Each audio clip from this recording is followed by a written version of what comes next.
Hi, I'm Brother Chris. And I'm Brother Jason. And we're the Parkstreet boys.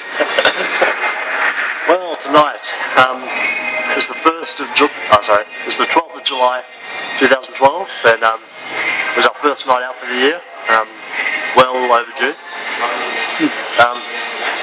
Tonight we just wanted to get our feet wet, I guess. Get back out there, get to some of the known local hotspots that we used to see on a weekly basis. So we went to one of the parks in South Townsville, where a lot of the people usually hang out, and there were quite a few people there. So we took blankets and sleeping bags and canned food, and we left with nothing. So yeah, it's all gone. It's all gone. They all enjoyed it. Yeah. But the amazing thing is just what 5 minutes before that, Chris kept going on about innocence, like he was going to be at the park, right? Yeah. And so be it. I don't know how it happened, but he was talking about innocence. Okay, dude, he's Congolese. He's not indigenous, you know. Like it was going on like we were going to meet him that night, and of course, it's the first person we met that night. Yeah. Innocence, along with his sister Nadia, yeah. Who we just met. We ran into them, and we got Innocent's phone number off him, and we're definitely going to be in touch. Yeah. And hopefully we'll see him back in church soon. Yeah, it was really interesting because Chris goes, "Oh, there's some park. They're coming up behind us. You know, they're coming up behind us," and he thought they were from the park. Yeah. And I said, "Well, let's exit now," you know. And anyway, I recognised him straight away. I went, "Hey, Innocence, how you going, bro?" You know. And he was like shocked. He's like, "Whoa," you know, like this, and because this is my sister Nadia and all that. And we exchanged phone numbers again, and that, and yeah, and then we hand out the blankets and the tins of food. Thank you for those donations. Yeah, and then yeah, when we were in the park, we met some characters. We met Jason, not this guy, another Jason. We met Jason, Fruit Loops, which is Claude, aka Sarah, mother. Mother, yes. Yeah. And her father, Frankie, I think his name was. Yeah, yeah. So we met them. We met some probably very colourful people. We did have a quick meeting with the police who happened to rock up on us. Those ones know who myself and Jason were and what our purpose for being there was. Yeah. After we explained that to them, they were pretty nice about it. Yeah. Because apparently there's been complaints about noise, because it's right next to an apartment building. Yeah.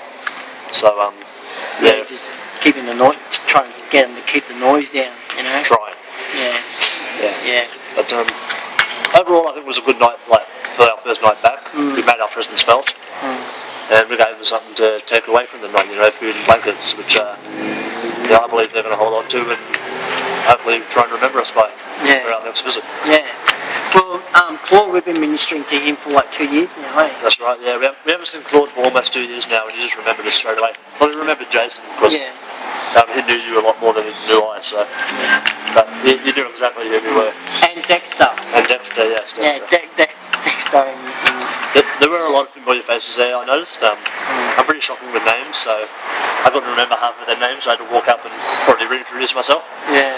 But, it's alright. And your workmate?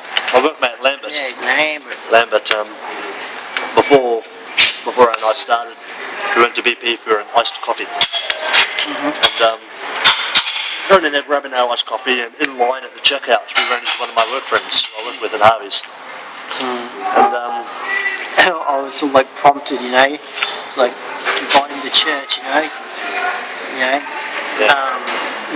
reach out to him, and I'm looking for my cue, you know, and it didn't happen. And I'm like, oh man, you know, because I'm a bit out of practice, out of sorts, you know, and anyway, as we're walking out, their car doesn't start. Yeah. And so I go, "Oh, pop the bonnet," like I know what I'm doing, you know. Like, yeah, we had no idea. And I'm just like, I haven't got a clue what I'm doing. So just like have a look at the battery. I just looked at the battery and went, oh yeah, the battery's there, you know. And I said, start the car. And it made this sound like it was going to kick over if it had a little bit more juice, you know, like a little bit more pedal. And so I said, oh, put some pedal on. And so they turned it on and they pumped the gas and then it started, you know. And then I gave a card, you know, an invitation, you know, and said, oh, you know, come to church, you know. And yeah, also something comes out of it. I work with Lambert on a regular basis, so if he has any questions about it, you know, I'm always there. It's one of those times where, you know, you really don't have to wonder when you're going to see the next person because... Hey guys, let's just pray for Chris. Give for knowledge of wisdom and that he says the right things, because he's got Dave and he's got Lambert there. These are guys that he works with, you know. Yeah. It'd be really cool to see them. See them in the church, yeah. Alright guys, I'm Jason signing out. I'm Brother Chris. And we're the Parkstreet Boys.